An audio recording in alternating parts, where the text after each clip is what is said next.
I find it interesting that week after week after week, when the Kansas City Chiefs play a weird game, it stresses you out, they win, and then we're here to talk about it on the following Tuesday.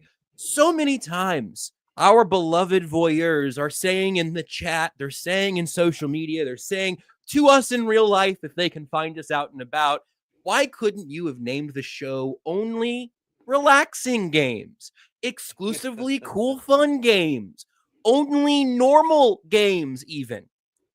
Listen here. I think we all learned a valuable lesson this weekend. When the Chiefs play a semi normal football game, maybe they lose those. Is that something we're willing to grapple with? Are you happy now? Because I'm actually a little bit bummed. That's not how I wanted that game to go. Thanks for listening to KC Sports Network, proudly presented by Emprise Bank. If you're thinking about starting a business or know someone who is, check out Emprise Bank's SBA loans. It's always good to know your options, and they can be your partner in possible. Welcome into a post-loss edition of Only Weird Games, the first of 2024, the first since our post-Christmas episode last year here on KC Sports Network. Joshua Brisco, Seth Keysor, Nate Taylor, and I'm breaking news to Seth and Nate when I tell you that today's episode is brought to you in part by Manscaped. More on that later on. Fellas, with that news hopefully lifting your spirits, how are we doing? How have we processed the last 48 hours or so, Seth? Please don't do this to me with Manscaped. I thought I'd escaped. I'm excited. You have scaped. You've manscaped. This is, I'll tell you, promo code KC Sports. And within the confines of loving marriage, manscaping is important. So I think it's important no matter when for yourself, because it's about hygiene. Hygiene. So here's the deal. The short thing that there's flaws with the Chiefs that we knew about going into the Bills game. Nothing there really surprised us, I don't think. They weren't getting enough pressure with 4. That was a bummer. Some things about the game plan were surprising, like on 4th and 2 not having a spy while you're playing zone coverage against Josh Allen and rushing 4, and apparently have given Chris Jones the ability to threaten, either gap. And what if he goes that way? Like, who's gonna fill? And then maybe Jones freelanced, at least he got pressure, but whatever. I mean, like that, little things about the game plan kind of surprised me. They didn't seem ready for the Bills to run a bunch of man coverage stuff. That kind of surprised me. Like, little parts of it were annoying, just like some of their weird wins. All 9 of them were kind of annoying. We didn't really learn anything except when the Chiefs play a B to B plus game, because the Chiefs didn't play terrible. The Bills are a really good team. If the Chiefs play a B game and the Bills play an A minus to B plus game in their house, Bills are going to win. So I didn't really learn anything new. The only thing that bummed me out was it would have been really funny to watch the Chiefs somehow in a season where we've doubted them so much for some decent reasons, if they had somehow locked up the 1 seed by December 15th. That would have been really funny. But I don't even know. It would have been a cool experiment too in football, because I don't even know if that's good for a team. I think there's probably some evidence that it's not. Like, hey, let's play a month and a half of completely meaningless football, then have a bye week, and then the playoffs. That seems less than ideal. So I'm not upset. There are things. I think it's now so clear what needs to be fixed and what they need to work on that I have developed a certain amount of zen about it, that there's no way. You sure? There's no way the Chiefs don't see it. There's no way. So I'm actually feeling pretty good. Watching a loss is always a bummer, but I sat there thinking, it's been 11 months since I felt this way. 11 months is such a long time. I actually was sitting there processing through it. I was like, I just can't even get that mad. 11 months is such a long time to not have to watch your team. It felt a little surreal when the Chiefs went down and scored in the 4th quarter. I was like, well, of course they did. Of course they marched right down the field and scored. Didn't even make it look that hard. Finding Noah Gray in the back of the end zone, I was like, whew, it was just a great drive. And then when they didn't get the 3 and out, I was like, Well, that was weird. Well, surely they will stop them. Oh, they got another first down? Well, surely, okay, they've gotten into field range. Oh, here's what's going to happen. They're going to kick a field goal, and now the Chiefs said, oh, no, they're going to go for it. Oh, well, they got it. Well, wait, hold on. They would need to, no, that's a 2-score game now. 9 points. Well, wait, they're going to lose. And that was my entire, I was like, oh, that's weird. And that's when it occurred to me, my goodness, I'm spoiled rotten. Because that was my thought. I was like, that's what. Wait, they're not doing the thing? What? I didn't know this was in the realm of possibilities. So I'm actually doing okay. I didn't learn anything new about the Chiefs, really. I'm actually struggling. I know what I'm going to write about next, but it's like the same stuff, man. So you can't beat a legit Super Bowl contender whose quarterback plays lights out, and Josh Allen did. Hats off to him. He outplayed Mahomes. Good job. You can't do that with a B game. You just can't. You can beat a lot of teams with a B game. Can't beat that team with a B game in their house. Nate, I'm curious about how you experienced it, but I'm really curious about what it was like in the Chiefs locker room after that game. I told you guys in our text thread, super anecdotally, just that Andy Reid's post-game presser and then his Monday presser, you never would have been able to tell by the tone that it was coming off Ross. He has seemed more annoyed in post-game pressers following a couple of wins at times this year. What was the energy like in the Chiefs locker room after the Buffalo game? Yeah, it was wonderful once again to be back in Buffalo, to be back in a rabid, very similar college-like atmosphere where Bills fans are extremely passionate. I think what Seth told us how he felt is basically like half of my story that I wrote in The Athletic. Just the idea that with 5 minutes to go, okay, this is normally what happens. They're getting ready to complete yet another comeback. Everything feels very familiar and very similar and normal, as weird as that is to say. And then it doesn't happen often because, ladies and gentlemen, the team that you root for has Patrick Mahomes. But once a while, on a rare occasion, another superstar quarterback overwhelms you. And to see it in person, to see how the crowd reacted, because you could tell Bills fans, maybe much like most of Americans, realized, oh my God, a Super Bowl, like a superstar, Super Bowl caliber quarterback near Hall of Fame did that to the Chiefs. We just haven't seen it in 6-7 years.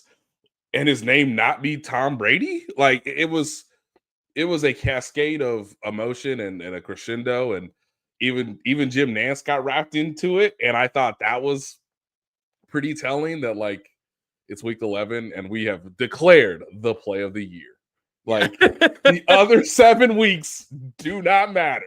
That is, ladies and gentlemen, the play of the year. And then I loved on the broadcast, he was like, now look, that Hail Mary in Washington was amazing, but considering the playoff implications, I was like, so you just want to hand him the MVP now? We have 7 games to play, Jim. So everybody got wrapped. I'm sorry, can I tell a little media secret? Let me tell a little media secret. Sure. The NFL wants you to watch a Super Bowl every week. The broadcast team wants to call a Super Bowl every week. And First Take wants you to watch them break down a Super Bowl every week. The more high profile every one of those things is, the more likely it is you're going to watch their network the next day. You know that we don't live on that because we're here twice a week no matter what. Talking about this team. Right. Back to you. Sorry. So you asked me about the locker room. And again, to Seth's point, and I think to a lot of fans, it's like, well, we just haven't experienced this for a long time. So what's it going to be like in a losing Chiefs locker room? I haven't experienced one of those since Christmas. You just kind of go through your own mind. And so, as I've said before, Highmark Stadium, Ralph Wilson Stadium, as they used to call it, is one of the most archaic stadiums we have in the NFL. It's so bad. they are building a new Death Star, and they should get on it pronto before Rogue One happens. Okay, they should get on it immediately. It was amazing that they brought the little like drone shots, the little blimp shots, and they were like, "Look, a new Death Star is approaching," and it's just like, can we tear this down as soon as possible? Now, I think we are going to lose some of the recipes of like home field advantage and like college like atmosphere and like people pounding on the glass that separates the common fan and the reporters covering the game in the press box. Like you know I can't cheer with you, right? But yet every time Josh Allen did something, he was just like banging on the, you hear that, you see that. It's like, yes, it's my job to see that, sir. It is it's definitely my job to see that. So one of the reasons why their stadium is archaic is the visiting locker room. As I told you before, this is the same locker room where Joe Montana had a mild concussion and then obviously spoke to reporters after their season was over in 1994. Well, because the locker room's so bad, they split it in half. And I think most NFL teams would not like that to happen because you are fragmenting. You are literally splitting the team. You know, it's supposed to be like, come rally. This is our place to like, intermix and motivate one another. And like, it's us against 75,000 people out there, right? But it's old. It's really old. So on one side is the defense, one side is the offense, and Spencer Schrader, who was like, does anybody want to talk to me? Anybody want to talk to me? Anybody want to talk to the new kicker? I was kicking those babies over the net. Yeah. Anybody want to talk to me? No one cares about my journey, about my life, about my career.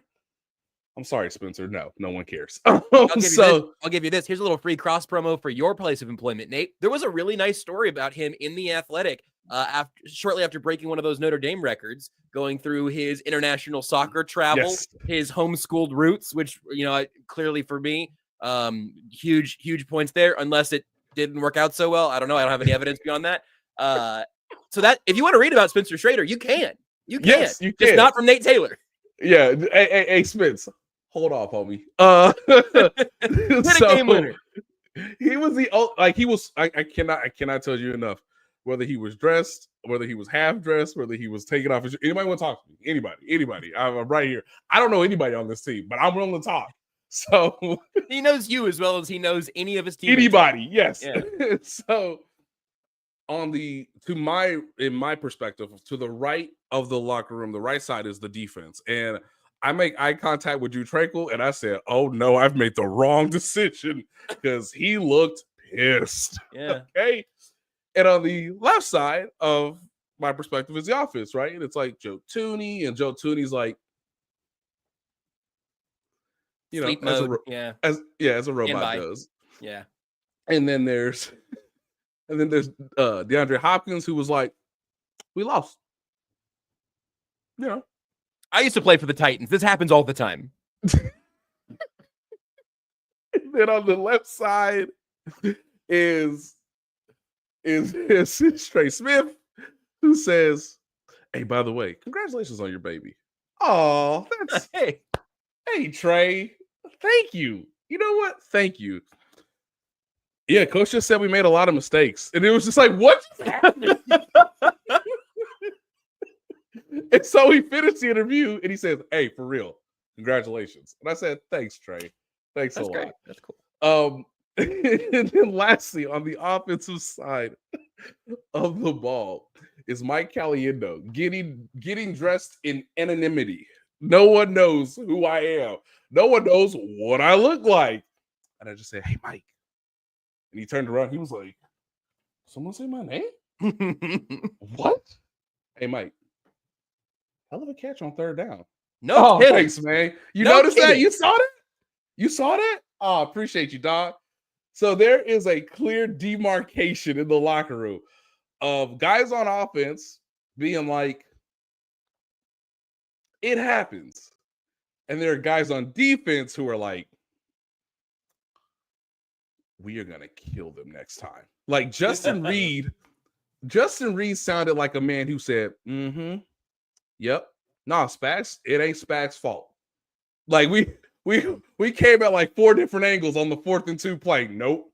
Nope. Don't you put that on Spags. Nope. Spags had the right call.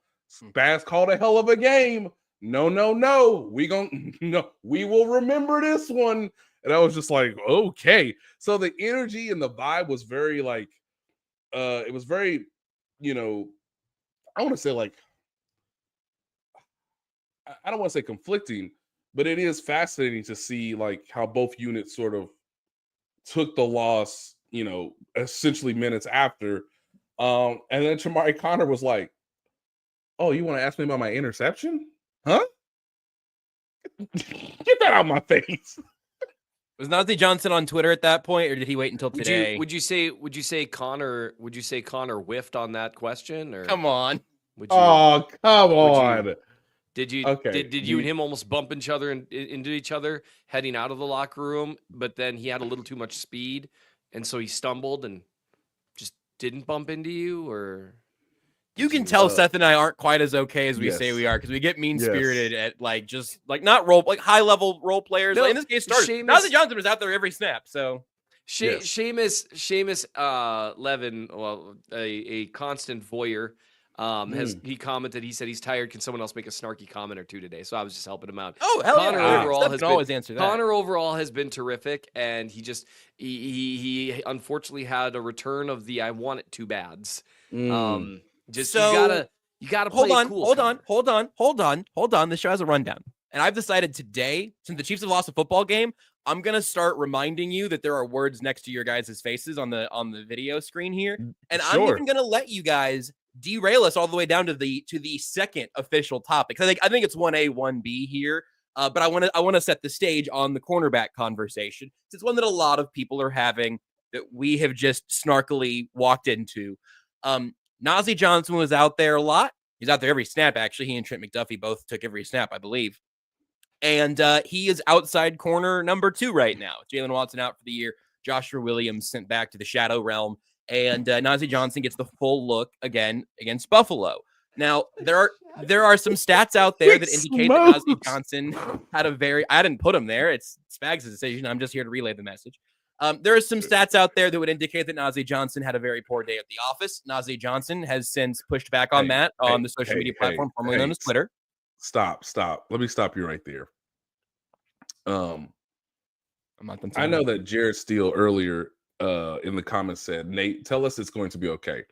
It is going to be okay, because one team played like they had to win, and one team played like it wanted to win. And those are two very different things based on the circumstances entering the game. The Bills play like they had to win, and the Chiefs play like they wanted to win.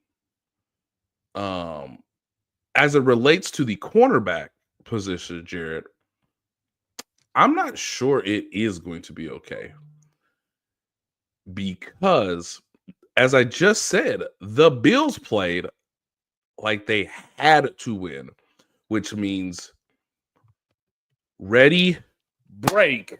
Where the hell is 13? Ah, there he is. Okay, we're ready. All right, let's get the protection set up. Okay, let's get the protections right.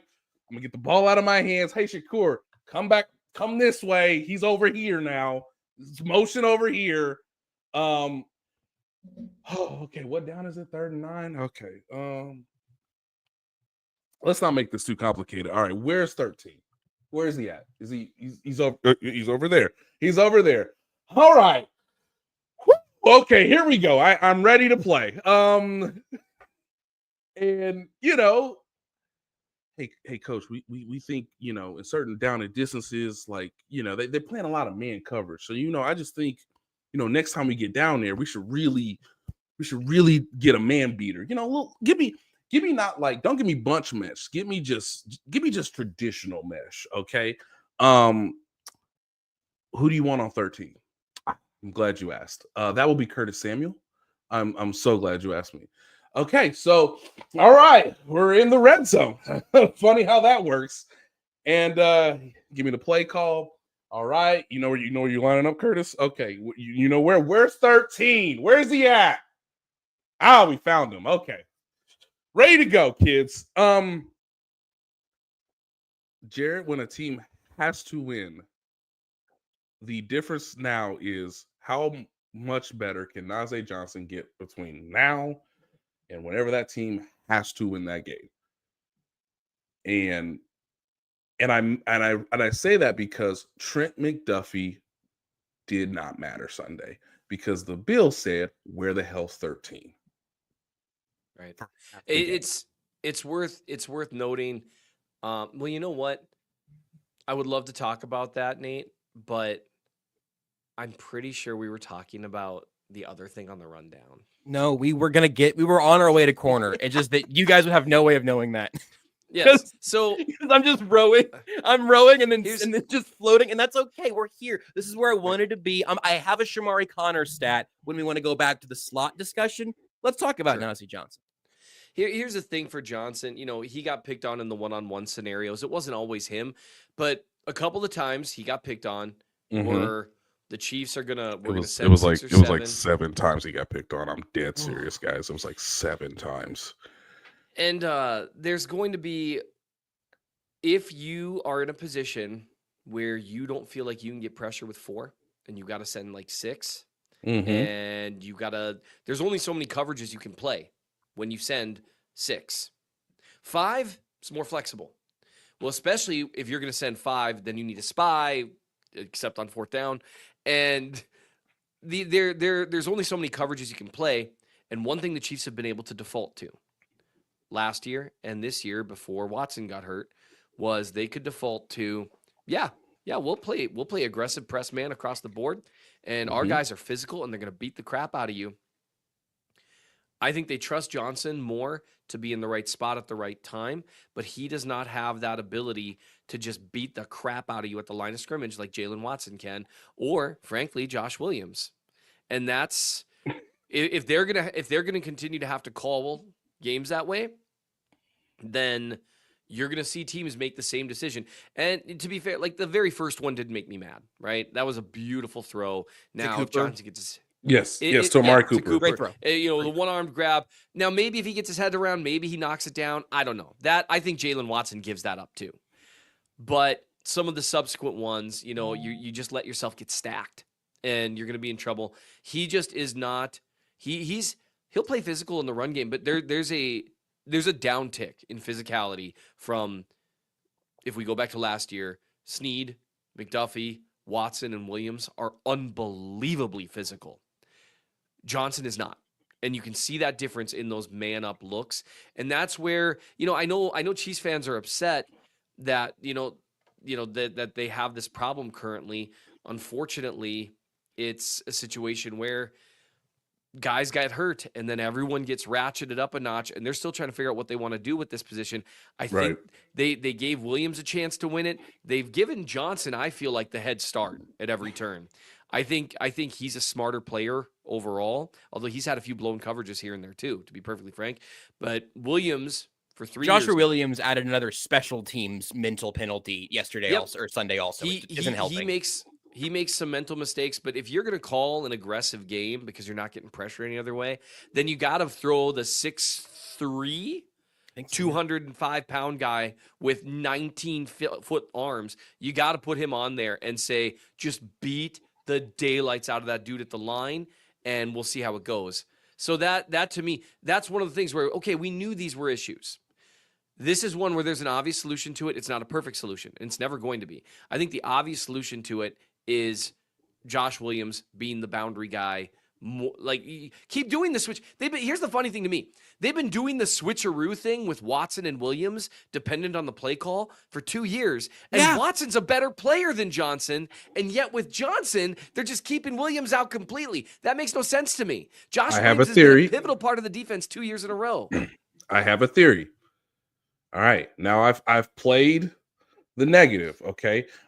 By the way, Najee, I'm sorry, dog. Like, them PFF stats are real. They are accurate, okay? You got targeted as the nearest defender, whether you were in zone or man, 12 times, okay? And statistically, you gave up... Guys, that's so many times for one. 12 times in a game! Dude. By the way, 12 times in a game, his 2 most explosive passes are with you in man coverage. That's just a fact. You can add the third if you want to say the touchdown. whether you depend more on like expected points added or just raw data like that slug go on the zero blitz right before the half. Hey, you're trying to knock them out of field goal range. Instead, you give up more, give up more territory. It obviously creates an easier field goal. So, the statistics are what they are. He gave up 9 receptions on 12 targets as the nearest defender for 103 yards, including a touchdown, which we mentioned earlier with Curtis Samuel on the rub route. It's not his fault that, maybe the technique wasn't great because you weren't trailing in the proper place and therefore you got smoked by Mac Hollins. But like, hey man, if you're trailing in the right position the way Trent McDuffie was, you would be in a position to at least make a better play on the ball than being completely removed from the play to where the ref says, I mean, he saw him. Like, we're in Buffalo, right? What do you want me to do?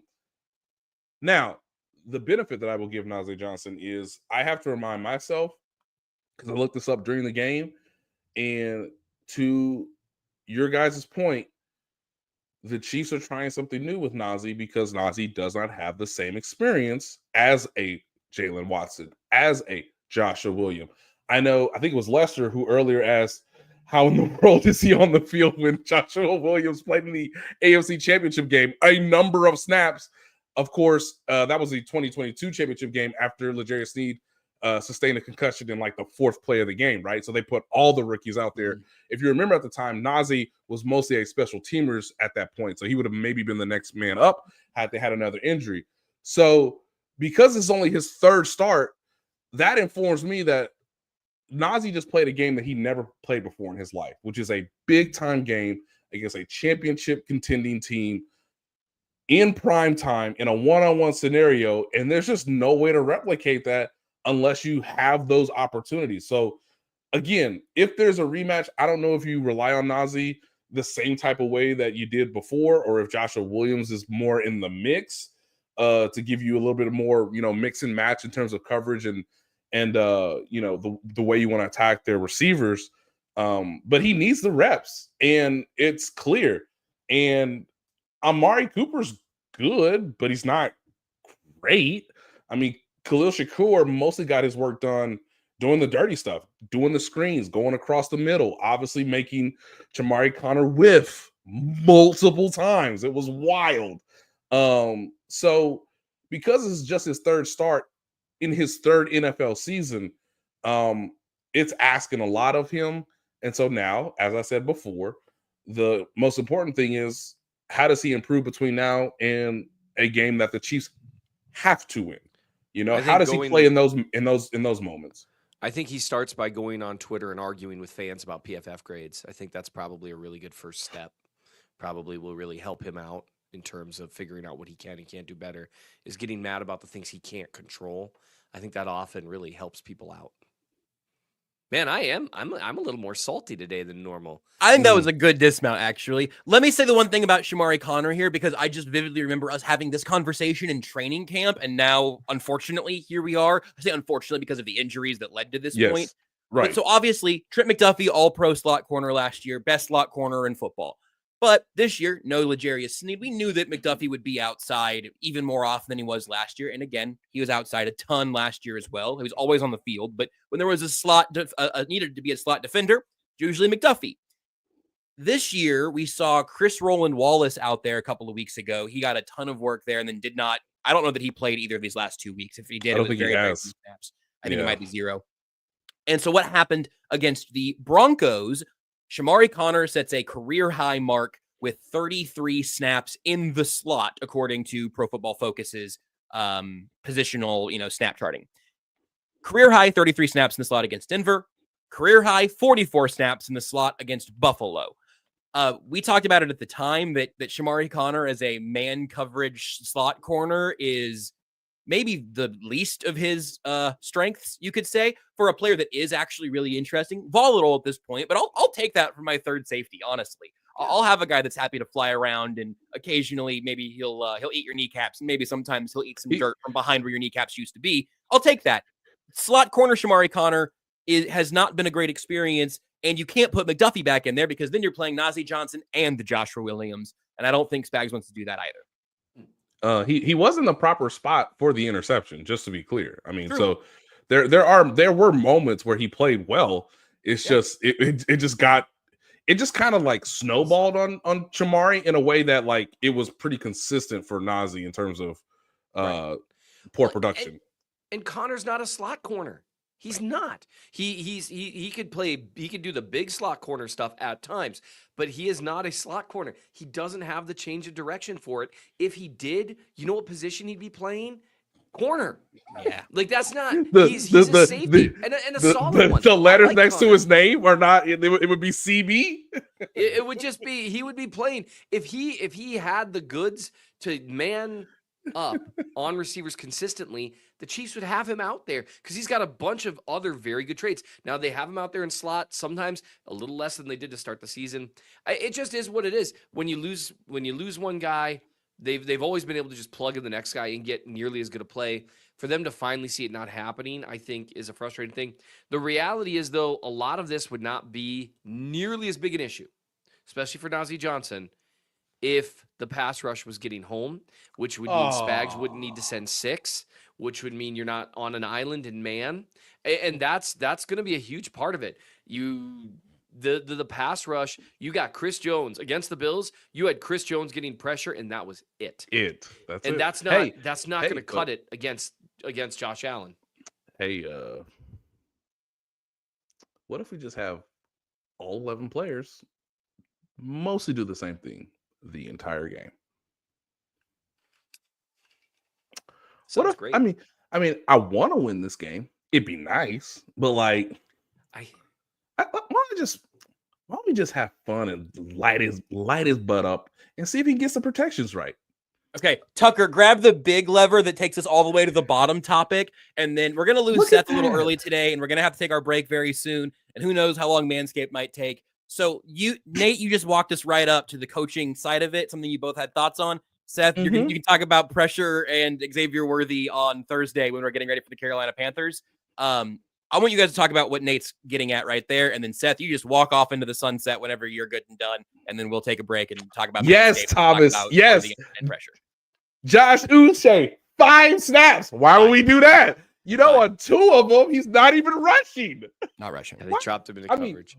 We would like to win. It'd be nice. We don't have to win. So why don't we just do the same thing over and over and over again and just see if we have a chance to win late in the 4th quarter? How intentional is that? How purposeful is that? And was that a conversation that was had at Arrowhead on Monday last week of, hey man, let's put stuff out there that's already out there, and if we lose, we lose? Because I can hear it. I'm gonna fight about it on Uche in particular, but I can hear it. Hey guys, don't blew up the 1 seed because you'd like to have your day off. Maybe make sure you got some good plays for Pittsburgh on Christmas, because they might also be coming for the 1 seed right now if you lose that game. Like, it's a risky gambit to pretend you don't care about a rival game. It has, standing implications. Seth, we might have to beat the Steelers. We might have to beat the Texans or the Chargers. We just wanted to beat the Bills. So what does that mean? What does that translate to, Seth? I saw your eye roll. It felt like the one that's in my soul right now. What does that mean? I never know what to do. This is something I've been hearing for years. That, the Chiefs pull punches. They Mike Tyson it against Jake Paul. Or they Jake Paul it now, actually. Which, I'll say this. They Mike Tyson it in the first round and then Jake Paul it every other round. Because that first round, I watched multiple times. I was like, Mike, you don't even look like how you look sparring. Like, I saw you cock that right hand and then not. I'm like, everyone in the world wants to see you punch this man in the face, Mike. and then the rounds ended, and turns out 58 is a real old. I only watched the first 2 rounds, and in both of those, I was like, Mike, just punch him. And then you could just see, no, we got to put on a show. And can I summarize the last 6 rounds that you missed for you? Yeah, it was just he didn't punch him. Sad. He didn't punch him. He did not. And so here's the deal. I've heard this a lot. I know I'm not sticking around for a really long time. If someone were to tell me that the Chiefs were just trying things against the Bills, I would believe it. They did unroll some new looks and some new plays that I thought were interesting. But the whole thing is just such a weird thing. It's like, oh, we're going to feature Xavier Worthy. And unlike other games where we featured Xavier Worthy, it's going really well. Like, and then you have the sideline thing. I wrote about that. We'll probably touch back on that Thursday. Yes, it's both end. Mahomes did not throw a good ball there. Worthy still should have caught it. It's Mahomes' fault it wasn't a touchdown. It's Xavier's fault that it wasn't a big gain. It really is both end. It really is. I think, and one of them's the greatest quarterback to ever live, and one of them's 21 years old and has now had 9.5 games of NFL experience at that time. So, and he's got a prior, so people are going to blame him, and I get why too. I mean, Mahomes really, also has a prior. Yeah, that's true. Xavier should have caught that. To the sideline. He tried to drag his toe, but he dragged his toe too early. But he was having to sprint to the sideline because where Mahomes put it. It's just that's why Mahomes, like right after the game, he's like, if I don't put it to the sideline, it's 6. He's right. But anyway, the coaching performance. If you told me they were just kind of doing some things, I would believe you. Do I agree with doing things that way? No, but I'm not a 3-time Super Bowl winning coach. So what do I know? You haven't lost any NFL games either. Andy Reid's lost way more football games than you have. That's true. I am undefeated as an NFL head coach. The real issue to me is that I think the Chiefs did put enough new stuff on tape that, like, I'm never going to be convinced they were really holding back. But did it feel like they were adjusting necessarily to the tenor of the game and the way things were going? Not exactly. No. And so I just, the frustrating thing to me, and we'll talk about it more Thursday, there were some things that were working. You only tried 2 shots down the field. One was a big gain where Worthy made a terrific catch. Opened up. Another one should have been a touchdown, huge gain. Okay. The only other deep shot they took, besides, end of the game, it's 4th down. That's, whatever. It was on a busted play to Hopkins that he almost pulled in. That was almost an incredible catch. What can you do? They just weren't really getting after it in terms of really trying to push the buttons that you'd expect them to push in terms of targeting Hopkins. Hopkins didn't even play 50% of the snaps. The whole thing. The whole Nate, thing. hold on, Nate. That's a Clark Hunt call. I need you to blink twice, and then I'm going to go do something unsafe to myself. I'm gonna let you guys. I'll blink and a half. I'm gonna let you guys throw it to break and stuff. If you were to tell me that Spags and Andy both kept a few things in their pocket, I would believe you, but I wouldn't like it because now your runway's gone. Now you have to beat the Steelers. Now you have to probably beat the Texans. You have to probably beat the Chargers. There's all these things that you now have to do that you previously. To me, it's like, I either have to win this game or I have to win these 3 games. Take the one game, man. Seth, all right. What is the likelihood that they play the Bills in January? Just ballpark it. Let's take a break. Shop Chiefs tickets and more with no fees. Plus, save big with code KCSN at ticketsforless.com, the official ticket provider of KC Sports Network. Nate, I need you to say those 3 little words for me, and then I can take it from there. We may have some fellas. We may have some folks, generally speaking. It's Manscaped, but it could scape your body, whatever body you've got. I believe that wholeheartedly. But you have to do one thing, 3 little words. Nate, what do these people need to do? It's been so long, Josh. So long. But even when it's been so long, when the opportunity presents itself, you have to handle your business.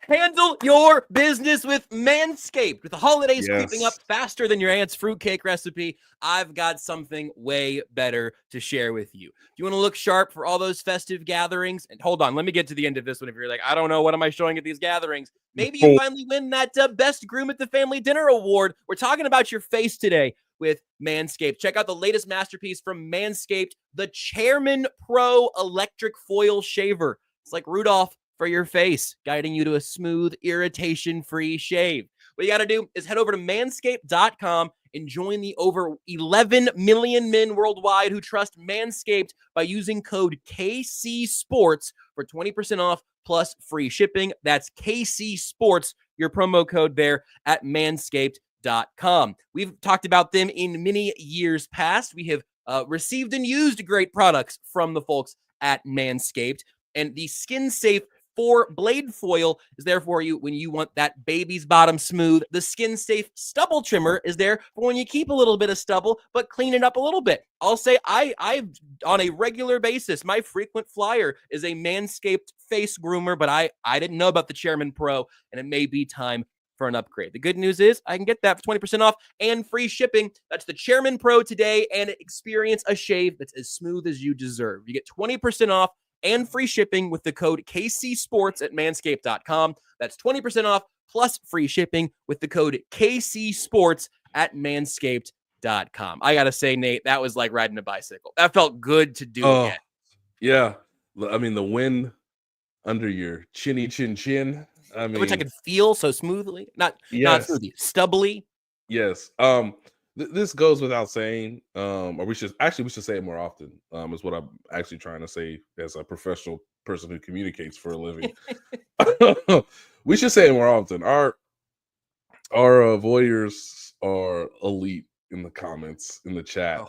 I couldn't see him. I've been busy learning the details. Obviously, Jake Dennis says, so don't unzip at the dinner table? No, don't. Yeah, not at the dinner table. Well, here's my question though, Jake. What kind of dinner table we at? None, not one that I'm at, apparently. Rich Fan says, you know how else you can ride a bike smoother? Manscaped. That's right. That's right. Now look, hold on. Time out. I have to read this from Lance because this is an old poll, and I haven't heard about these folks coming back. If they do, we take them. Lance says, if Josh gives a magic spoon read, I'm worried about the future of the podcast. Yo, okay. Look, do you know every time I'm in the grocery store and I see magic spoon, I just go, maybe I should get a tear tatted on my face because I mean, just dog. You know, we had a hell of a time. We had a hell of a time. The last thing I'll say about Manscaped and obviously getting in the end zone, because as someone who's recently scored points and put them on the board, I was about to say, just saw this from Jake. Congrats on the baby, Nate. Yeah, I mean, there's nothing like reaching pay dirt with the smooth transition. Okay. I had to turn my camera off. I didn't like where this was going. All I'm saying is, I know it's gonna get chilly. I know there's sort of a mystique about the no shave November, but if you and your significant other are running more of a spread offense, then hey, you do what it's got to take to get across that goal line and get in the end zone.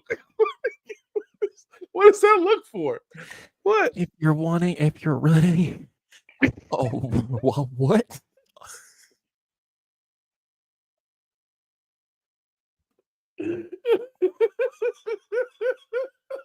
This is why they came back to us. I mean, obviously, you know who wasn't applying pressure in the right places on Sunday? The Kansas City Chiefs front four.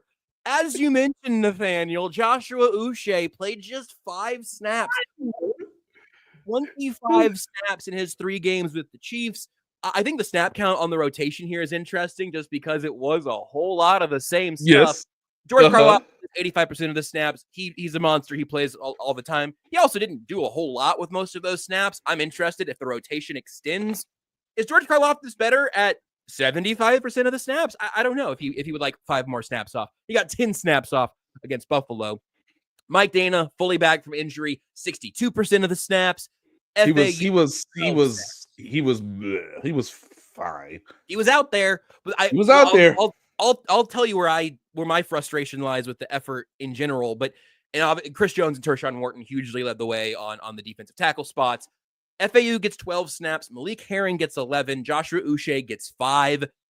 Just for comparison, Jaden Hicks and Derek Nottie got 12 snaps each. Like the lowest snapping players that got on the field on defense were those 3 defensive ends I just mentioned. It was Mhm. super top heavy and it wasn't working. The thing about it to me, Nate, on like my first thought on that rotation is, all right, you know, like Josh Allen is not a guy that at this point in his career, you just keep him in the pocket and wait for him to make a mistake. He's not that guy Right. anymore. That's an Right. old scouting report that you need to update. Yes. I don't think the Chiefs So thought that for the record. such a good point, because I felt like they were trying to do that at times, and guys, it's not working. It's not working.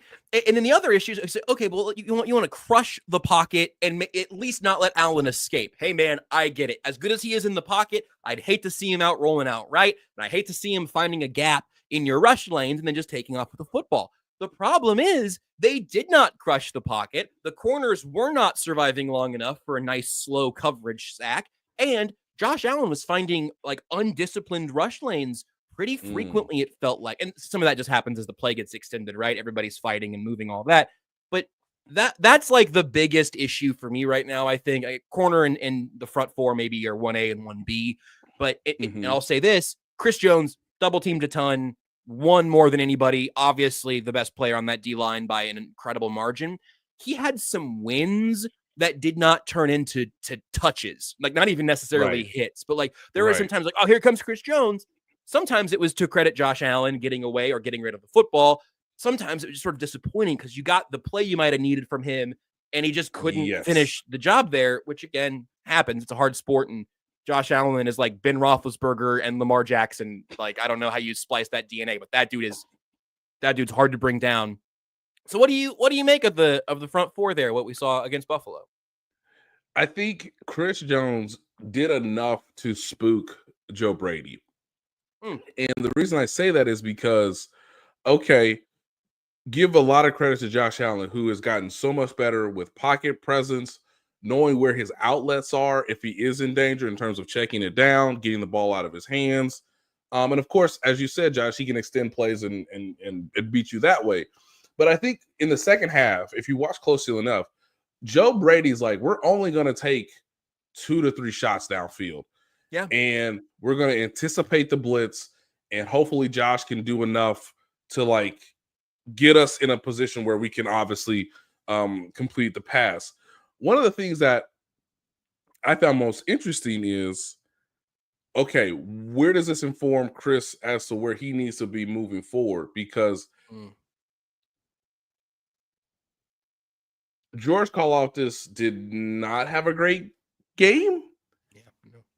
He was a little speed rush, spin rush happy, and it didn't really work as it has worked earlier this season, in particular against like the Raiders and the 49ers and even the Broncos to some extent. Like it just didn't work.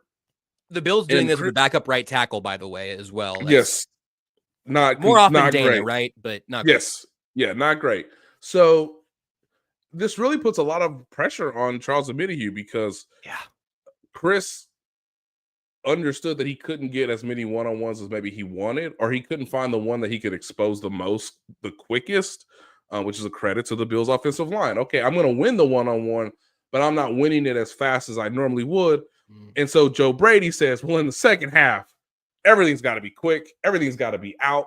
We're not going to let things get out of hand. So again, it's a check down. It's like trying to pass the one Mike Dana play that was successful was him batting down, a little bubble screen, right? So they're trying to get the ball to the perimeter as fast as possible so that it can negate Chris Jones. But also, the only time that they could get pressure was to blitz.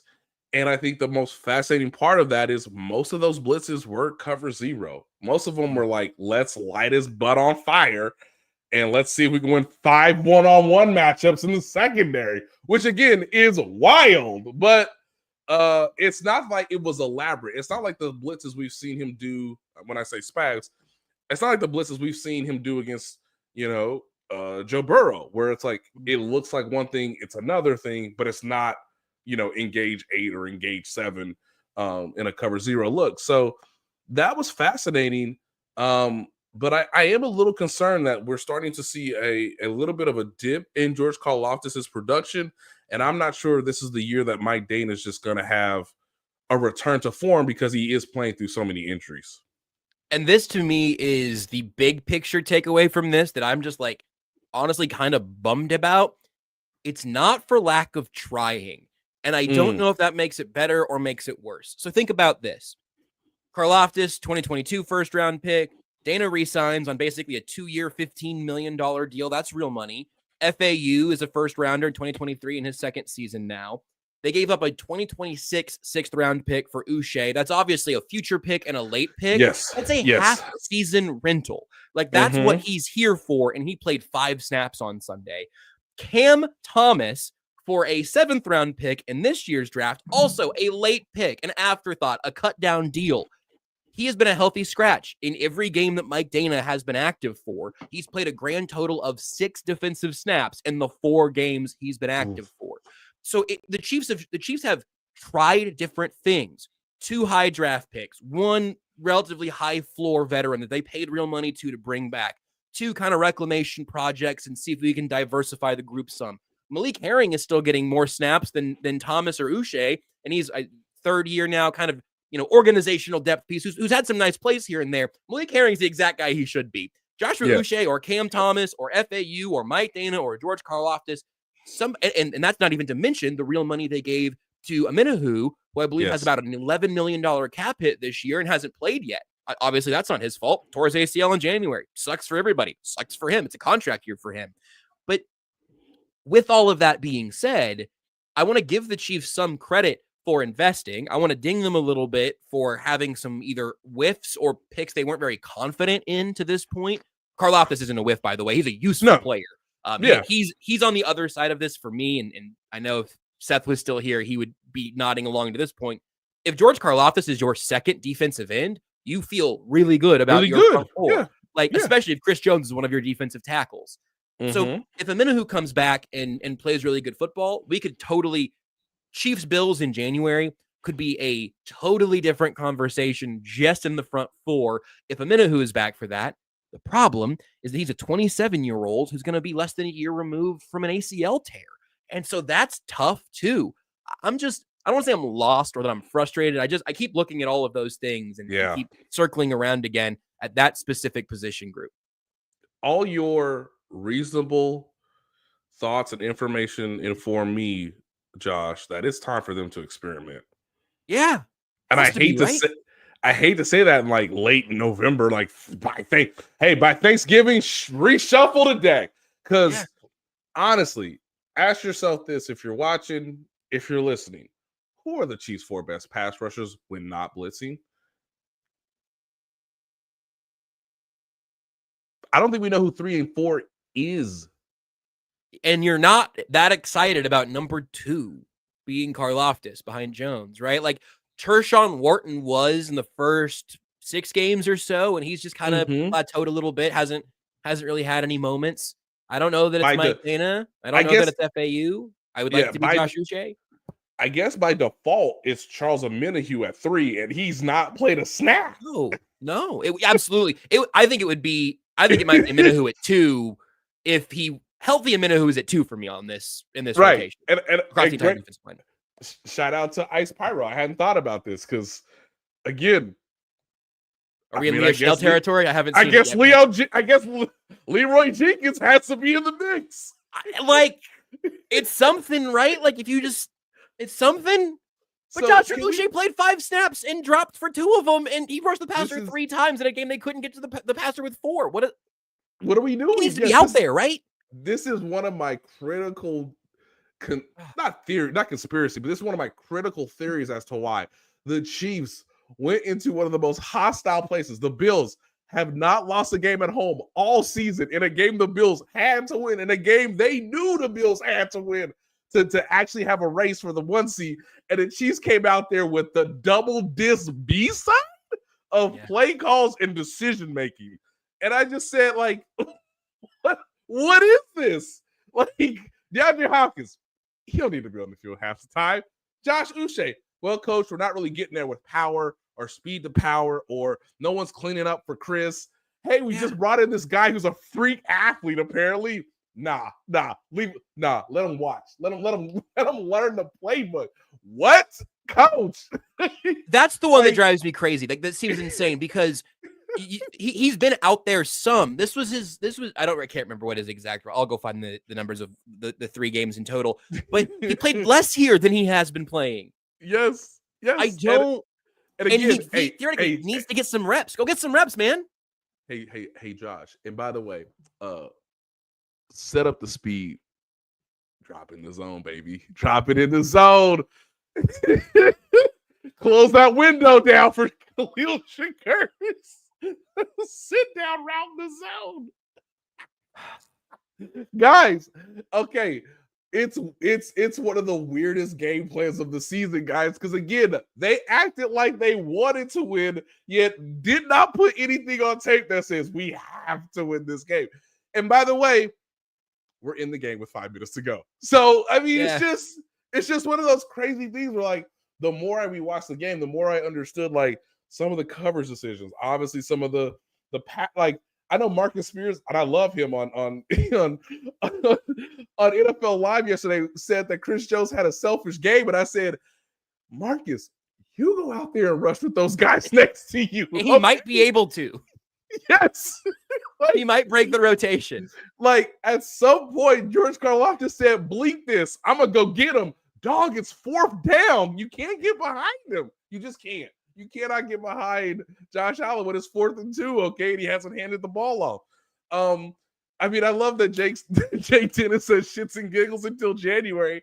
I mean, they've been getting away with it. You know? Just let it be shits and giggles and FAU and Joshua Uche every once in a while. Like, just let me see something. What did Cam Thomas do? What did he put on tape that had them giving up a pick in late August, that had him like literally unplayable to this point? It's wild. It's wild. Now, got Neil Farrell again. I hate it. It doesn't help that Patrick threw an interception on literally the second play of the game. So the game script is completely off. At that point, it's just, and of course, the Bills scored a touchdown, and you're kind of playing chase up, or you know, you're playing chase mode from that moment forward. But at the same time, I'm just like, there were certain things that, like, even Brian Cook is just like single high safety. Don't let anything get over your head. When again, the Bills have told you we're not even trying to do that in the second half because of that guy number 95. Like, because he's got the most direct line to the quarterbacks. You know, we gonna do something over here, something over there, and like, hey, why we even try Trent McDuffie today? Why? Okay, there's no reason to.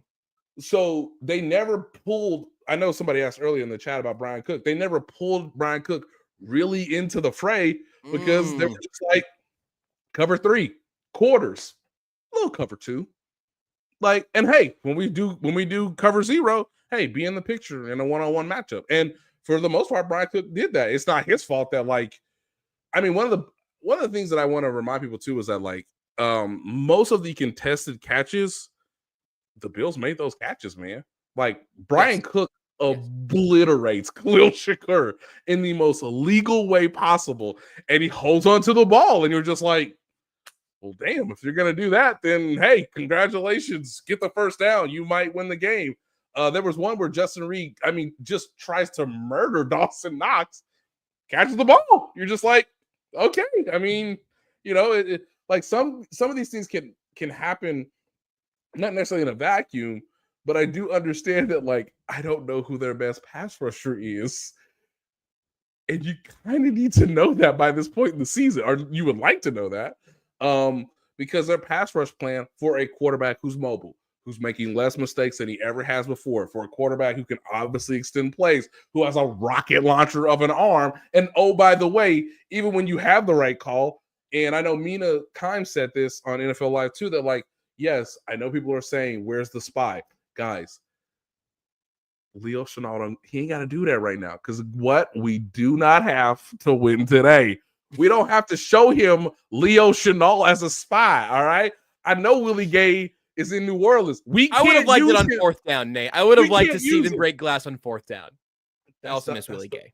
That's the point, though. To Mina's point is you play zone so that everybody has eyes on this man, and it did not matter. So, you know, you can only do so much. And again, I mean, it's like going to a concert and being like, I mean, we could play the hits, give him some B-sides. Like, what are we doing? Like,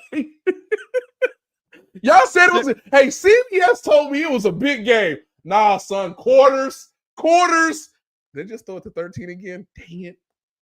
The real bummer is that they came out for the encore and said, all right, so we're going to do something special tonight. We're going to play some unreleased songs from our next album. Yes. Oh, well, I don't know any of these. I'm not super excited about it. Actually, I'm more frustrated about this game now at the conclusion of this episode of the podcast. So that's a good evolution for me. With that being said, we'll be back on Thursday to go player by player positional breakdown, matchup by matchup of the Carolina Panthers. We're gonna go through the depth chart. I'm gonna power rank every one of the 53 players, and so from 1 to 53, we're gonna have a brief discussion. Tucker, I hope you write this down for the rundown. I don't want to text you this later. We're gonna have a conversation of would you rather see Andy Dalton or Bryce Young? It will be Young starting again, but we're just gonna have a little hypothetical. Is Adam Thielen healthy? No one knows. It's hard to say for sure. We think he's still there. Is Jadeveon Clowney still a Panther? Is he still playing? Yes, it's insane. Josh, someone should have traded for him. Not the Chiefs because he wouldn't play, but somebody should have. Josh, do you understand that the Chiefs coaching staff has the unenviable task of breaking down from 2 weeks ago Panthers Giants in Germany? Oh, you're right. Ask me how many of them snaps I'm gonna break down myself. That'll be a big ass goose egg, kids. I mean, come on. We gotta put a tariff on that film. Sorry, Brian Burns is in New York, and it's going swimmingly. Oh, so it's not great. But hey, you might see a little Charles Omenihu, a little Isaiah Pacheco. Like, it's wild. One more thing, Josh. One more thing before we get out of here. Is this the getting us out of here thing? No. Okay, we got two more things. Okay, two more things. Okay. I think it's time. I think it was a great story. How this man does not know where the blitzer's coming from. He already got enough on his plate. He beat Patrick. I can't. Unless you're playing traditional fullback, I cannot have you. But like again, it's just another couple carries. I can give him a couple carries still. I'm okay with that. He's really good. Guy is great. Yeah, he's really good at carrying the football. Hell, he's really good at catching the football. Where the hell is Samaje Perine when I need a pass blocker in the backfield? Son, do you know where the blitzer? Do you see the linebacker? Do you see him? Do you see the nickel? Do you see him? Again, if we're just rookie, it's a hard job. You signed Samaje Perine for that. Again, to my point. Hey, dog.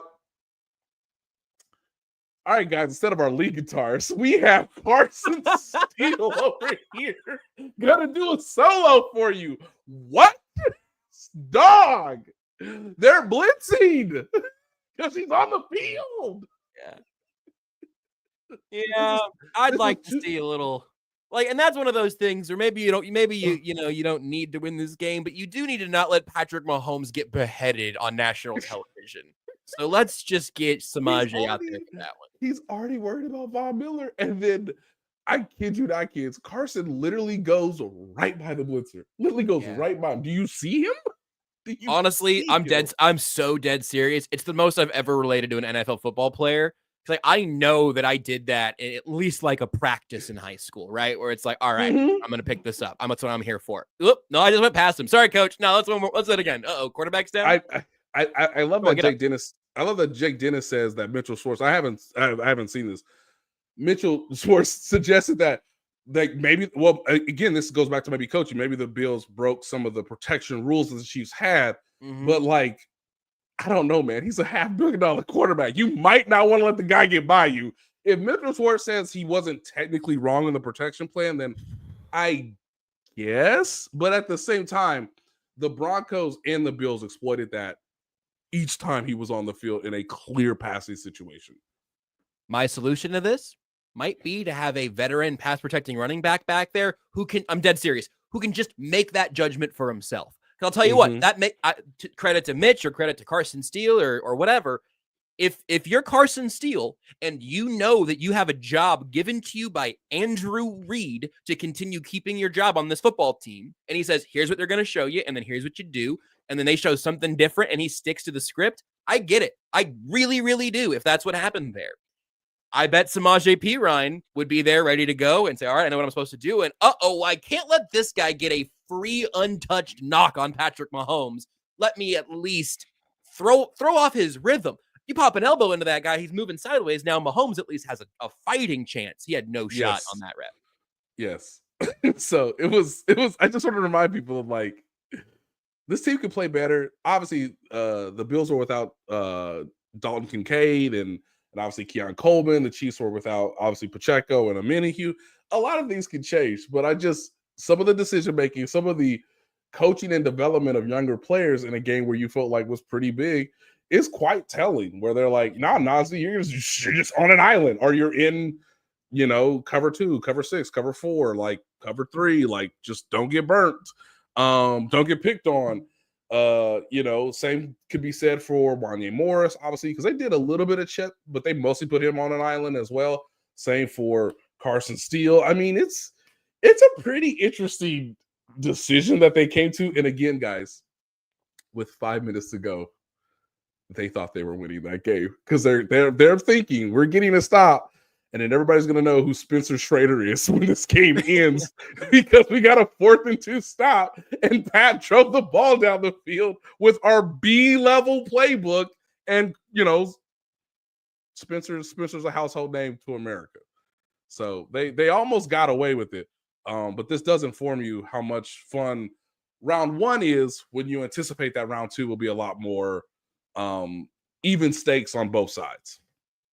Here at the hour and 7-minute mark, I feel the need to at least reference the fact that the second round pick, day 1 left tackle starter was a healthy scratch for this game. Nate, get us out of here. We can talk about that later. It so just dawned on me that we did not discuss that until you were talking about all the young players put in big spots in this game. I was like, man, they really gave a lot of those young guys a lot of trial by fire little attempts out there. Oh, and Kingsley was in a hoodie. Yes, Ethan Driscoll, active. Yep. Still looks big on the bus. Still looks big and tall on the bus. Probably even bigger with pads on, I would imagine. He not playing.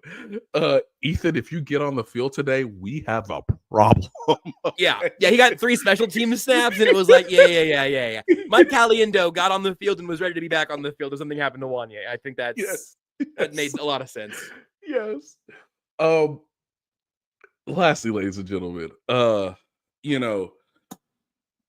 I sent a message to the fellas late on Saturday night while Kansas was somehow beating BYU. Whatever. What? When you're in Buffalo, there's one thing you got to do, and that's eat buffalo wings. So I saw my friend Lisa Wilson, my colleague, and she ordered 30 wings. Okay. What did you order?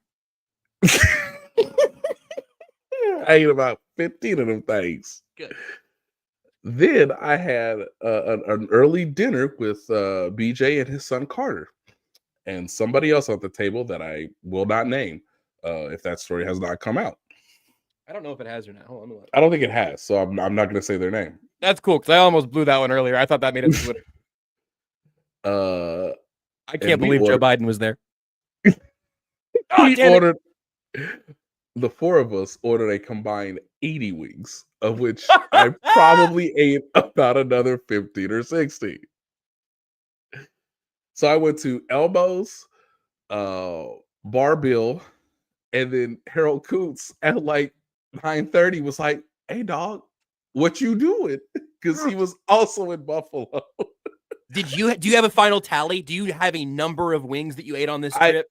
I have to estimate because I wasn't keeping track, Josh, because I wasn't anticipating having 3 different meals of buffalo wings. Give me your stats, your estimated stats one more time. We're gonna wilt this thing. We don't have film. That's okay. Okay. again, Lisa and I ordered 30 at Elmo's. Great spot, amazing dry rub, Cajun style. Again, we ordered 30. I had to at least eaten about 14 to 16. Okay. Then we go to Bill Bar, amazing place. They have more spicier wings. We were sweating. One of us had to do a much more important job the next day on that table, and we were all sweating. Again, we ordered 80. Let's just say I ate 15. Okay. 15, I'm going to say 16, 15 spicy. Sweating. Yeah.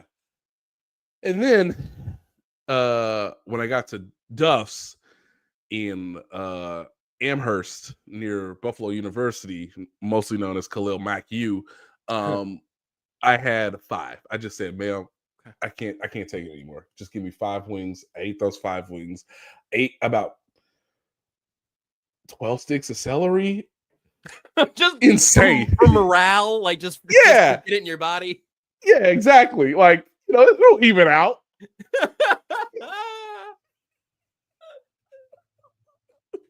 I'm glad you played this weekend like you needed a win.